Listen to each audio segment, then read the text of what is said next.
Good morning students. आज हम radius of गायरेशंस पढ़ेंगे। तो रेडियस ऑफ गायरेशन होता क्या है?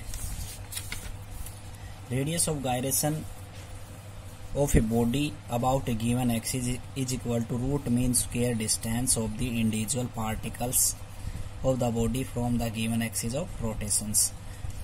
तो रेडियस ऑफ गायरेशन किसके बराबर होता है? Under root mean square of distance. तो r1 स्क्वायर r2 ये क्या है?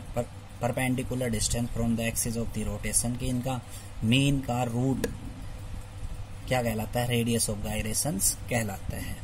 ठीक है, रूट का मीन का अंडर रूट। ठीक, n पार्टिकल्स हैं जिनके मास पार्टिकल्स जो हैं वो m1 m2 m3 हैं। ठीक, और उनके परपेंडिकुलर डिस्टेंस कितने हैं? r1 r2 r3। तो ये इस चीज को हमें प्रूव करके दिखाना है। रेडियस ऑफ गायरेशन किसी भी बॉडी का गिवन एक्सिस के अंदर किसके बराबर होता है? Root mean square distance of individual particles of the body. तो root mean square of distance, ठीक है, कहां से? From the given axis of rotation से।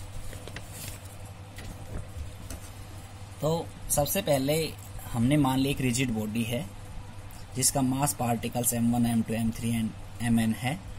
r1 r2 क्या है? परपेंडिकुलर रेस्पेक्टिव डिस्टेंस है पार्टिकल्स के। तो ये कोई भी एक रिजिड बॉडी, इस रिजिड बॉडी के अंदर m1 m2 m3 and so on mn n particle system से बनी हुई है। ईच पार्टिकल का मास m1 m2 m3 and mn है और वो किसी भी एक्सिस के चारों ओर एंगुलर वेलोसिटी के साथ रोटेट कर रही है जिसका एंगुलर एक्सेलरेशन अल्फा है। तो ये कह रहा है कि अगर सभी मास पार्टिकल्स बराबर हैं m के बराबर, मास पार्टिकल m1 m2 m3 से मिलके बनी सभी के मास पार्टिकल्स m के बराबर हैं, तो मोमेंट ऑफ इनर्शिया हम निकालेंगे सभी मास पार्टिकल्स के लिए। तो पहले मास पार्टिकल के लिए m1 r1 m2 r2 m3 r3 and so mn rn। लेकिन ये कह रहा है कि m1 m2 m3 और mn सभी m के बराबर है, तो सभी m के बराबर होंगे तो m क्या आ जाएगा? बाहर आ जाएगा। तो ये मोमेंट ऑफ इनर्शिया किसके बराबर हुआ? मोमेंट ऑफ इनर्शिया का फार्मूला हमने आपको बता रखा है, product of mass and square of perpendicular distance. तो moment of inertia first particle के लिए m1 r1 m2 r2, लेकिन सभी का मास क्या है? इक्वल, इसलिए हमने m क्या ले लिया? कॉमन ले लिया। अंदर क्या बच गया? r1 का स्क्वायर प्लस r2 का स्क्वायर प्लस r3 का square plus and so on rn का स्क्वायर। मोमेंट ऑफ इनर्शिया अब n से मल्टीप्लाई कर दिया और n से क्या कर दिया? Divide. Mass of each particles क्या है? Small m। n क्या है? Number of particles. m into m क्या है? Mass of, total mass of each particles. ठीक है, तो कैपिटल m हमने किसके बराबर मान लिया? मान लो एक मास पार्टिकल का मास m है, दो मास पार्टिकल का मास 2m है, n पार्टिकल का मास n है, तो टोटल मास किसके बराबर हुआ? n into m, total mass of each particles. ठीक, तो ये आ गया कैपिटल M के बराबर, नीचे n है। मोमेंट ऑफ इनर्शिया, और मोमेंट ऑफ इनर्शिया अगर हम सेंटर ऑफ मास की बात करें तो moment of inertia centre of mass से k डिस्टेंस के ऊपर है, उसका मास कितना है? m है। तो मोमेंट ऑफ इनर्शिया का फार्मूला क्या होगा? Mass into square of perpendicular distance. तो यहाँ पे हमने ले लिया सेंटर ऑफ मास के लिए moment of inertia I dash, वो किसके बराबर है? m के स्क्वायर के बराबर। जो हमारी इक्वेशन आई है सेकंड और थर्ड, उसको हम क्या करेंगे? कंपेयर करेंगे और m कैंसिल हो जाएगा यहाँ से। ठीक, तो अपने पास क्या बच गया? k स्क्वायर बराबर, तो r1 का स्क्वायर प्लस r2 का स्क्वायर प्लस r3 का स्क्वायर प्लस rn का स्क्वायर अपॉन में n। तो k की वैल्यू क्या आ गई? अंडर रूट r1 का स्क्वायर प्लस r2 का स्क्वायर प्लस r3 का square plus and so on rn का स्क्वायर अपॉन n। तो रेडियस ऑफ गायरेशन हमारा किसी भी बॉडी के अबाउट गिवन एक्सिस के किसके बराबर आ गया? Root mean square distance of individual particles of body from the given axis of rotation से। ठीक है, अगला जो टॉपिक है torque and moment of inertia. Torque और मोमेंट ऑफ इनर्शिया के बीच में रिलेशन पढ़ेंगे। तो let us consider a rigid body having n number of particle. Rigid body मान ली फिर से हमने, ये जो n नंबर ऑफ पार्टिकल से मिली हुई है जिसका मास प्रत्येक पार्टिकल का m1 m2 m3 है और परपेंडिकुलर डिस्टेंस जो है r1 r2 r3 है। तो angular acceleration is constant of all particle but linear acceleration is different because linear distance is different.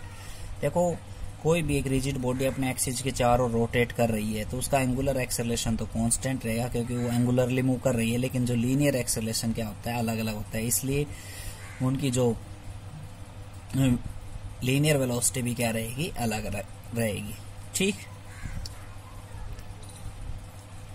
Force of particle having mass m1, पहले particle के लिए हम फोर्स कैलकुलेट कर रहे हैं तो मास m1 एक्सेलरेशन a1।